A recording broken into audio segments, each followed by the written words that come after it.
Last week, I heard a woman in my kitchen talk to her husband like he was something she'd scraped off her shoe, sharp, bone-tired of him, over a coffee cup left in the sink. And it took me a good 3 seconds to understand that the woman was me, and the husband was Earl. And I've been talking to that man like that for years. 54 years we've been married. Nobody ever cheated. We never had the big blow-up, the throwing dishes kind, and I still nearly lost that good man anyway. Not to another woman, not to a fight. It was my own voice.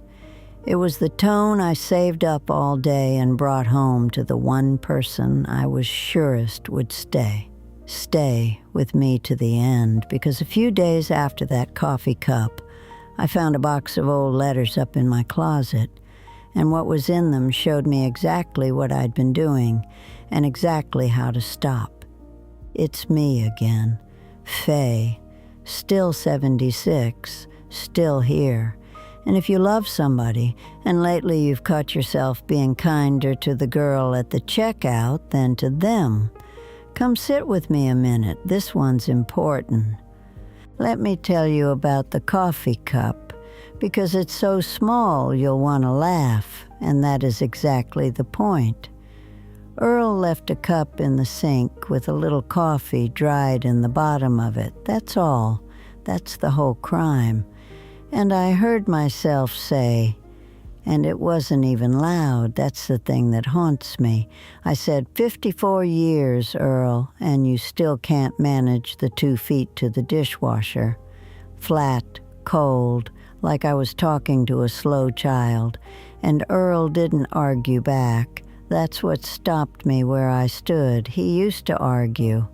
Now he just said, sorry, Faye, quiet, and rinsed it out and kept his eyes down on the sink. And I watched my husband make himself small in his own kitchen so as not to set me off. This big man I married, going careful as a boy outside the principal's office, over a cup. And the thought came up cold and clear. When did I turn into somebody he has to be careful around? Now, I want to be honest about how a thing like this happens, because no woman wakes up one morning and decides to go hard on the man she loves. It comes in so slow you never once catch it in the act. That first year, you'd sooner bite your tongue off than speak sharp to him. Then the babies come and you're worn down to a nub, and a little edge slips into your voice, and the world doesn't end. So it stays. Then somehow it's 30 years on, and the edge is just how you talk. The sigh when he tells the story he always tells.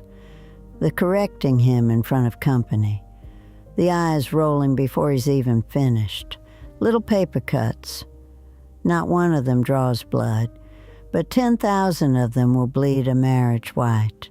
And here's the ugly part I had to sit with. I was kind all day long. Kind to my customers, to strangers, to the boy who bagged my groceries. I spent my whole day's kindness on people who could get up and leave. And I brought Earl the leftovers because he couldn't. My Ruby tried to tell me this years ago. She was in my chair. She was always in my chair. And Earl had called about supper, and I'd been short with him on the phone. And I hung up, rolling my eyes at the mirror. And Ruby caught me doing it. And she said, Faye, honey, can I tell you something an old woman knows? I said, always, Ruby. And she said, you can be right or you can be kind. And after enough years married, being right isn't worth a nickel of what it costs you. That man is not going to remember what the fight was about. He's going to remember how your voice sounded saying it. The tone is the thing he keeps. I laughed it off. I told her Earl knew good and well that I loved him, sharp voice or no. Ruby didn't laugh with me. She said, "Knowing it and hearing it are two different suppers, girl, and a body can starve at the one table while you keep pointing at the other." I wasn't ready. I heard her about 30 years too late. Here's what I understand now that I spent years not wanting to. I always told myself the words didn't matter, because the love was there underneath. But nobody hears the love underneath, honey. They hear the voice sitting on top of it. You can say, "Pass the salt," in a way that means, "I adore you."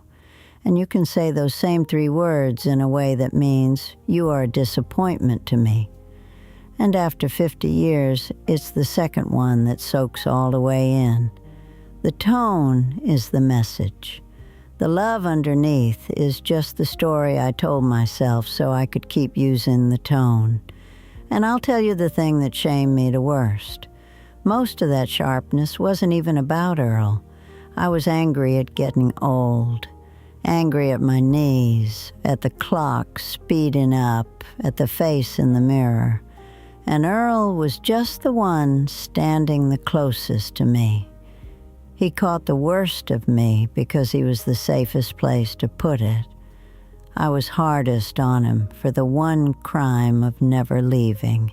Now, I can hear some of you, because it's the very thing I told myself for years. You're thinking, well, that's just what a long marriage is. You get comfortable. You can't go tiptoeing around each other for 50 years, walking on eggshells in your own house. Isn't that the whole gift of it, that you can finally just be yourself, warts and all? And there's a sliver of truth in there. I won't pretend there isn't. Lord knows I don't want anybody performing good manners at their own kitchen table. But hear me out. Comfortable is not the same thing as careless. Being yourself does not mean handing the person you love the sharpest, meanest version of you and calling it honesty. There is a difference between a marriage where you can finally relax and one where you've just quit bothering to be kind because you know down deep they can't leave. I'd gone and confused the two. My comfort had curdled over into contempt, and I'd been calling it just being real. But here is the thing that finally put me flat on the floor. My granddaughter, that's Connie's littlest, she's 6 years old, was here for her supper, and I said something to Earl across the table, some little dig, I couldn't even tell you what. It was that automatic in me. And that baby looked up from her plate with her fork still in her hand, and she said, plain as anything, "Nana, how come you talk mean to Pop?" The whole table went dead quiet, and Earl, oh, Earl, he laughed it off quick to cover for me. "Aw, Nana's just teasing, sugar," covering for me. To a 6-year-old child, a baby had been sitting there watching. A baby had already learned that in this house, that's the voice Nana uses on Pop. And it put me in mind of my Connie, who snaps at her own good husband in a tone I know far too well because she caught it from me. I hadn't only wounded Earl all those years.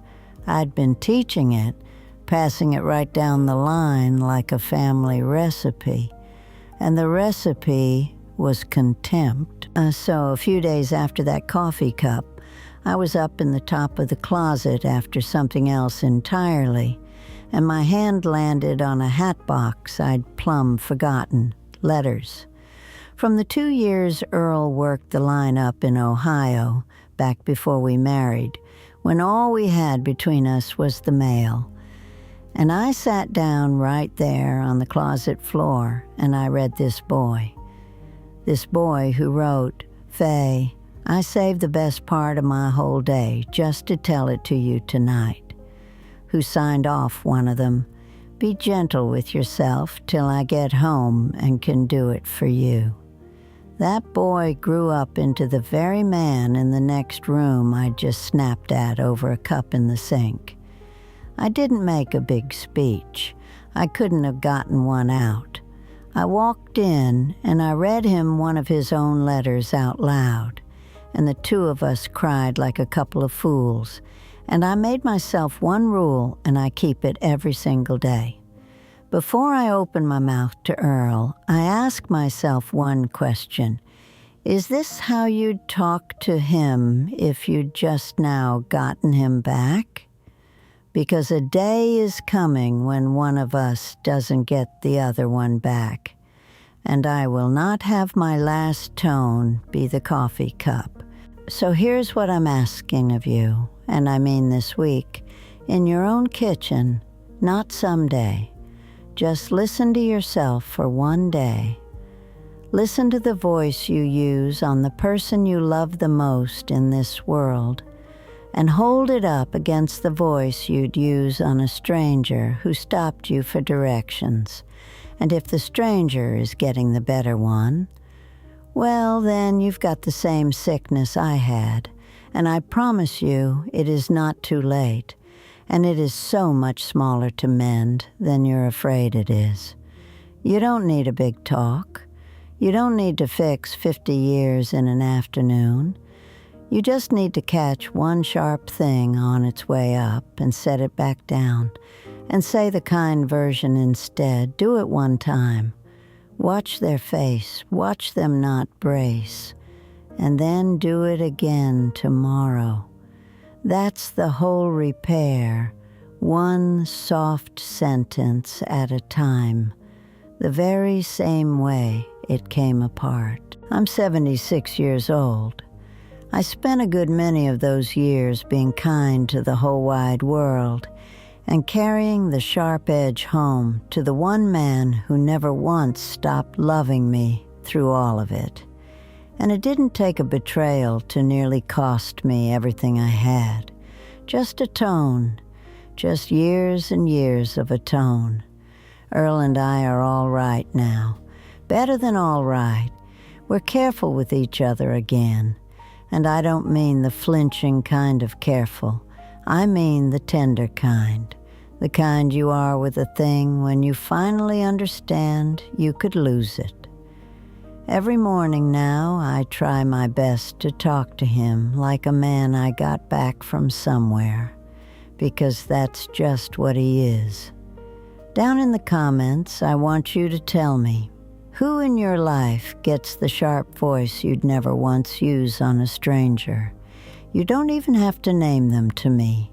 Name them to yourself, and then go and find them and say one soft thing. I'm Faye. Thank you for letting me talk. Go on and be gentle with the one who stayed.